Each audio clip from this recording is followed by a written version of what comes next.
Майра Мұхамедқызы қазақтың ең атақты опера әншісі, мемлекеттік сыйлықтың лауреаты.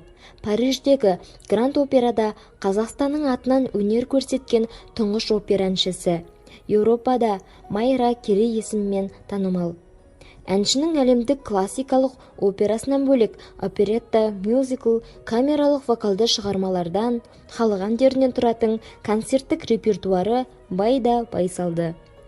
Майра Мұхамедқызы Қазақстанның өнер елшісі болып, қазақты өзге елдерге танытып, ұлттық опера өнерінің жалауын көптеген алыс жақын шетелдерде желбіретіп, мәртебесін көтерді.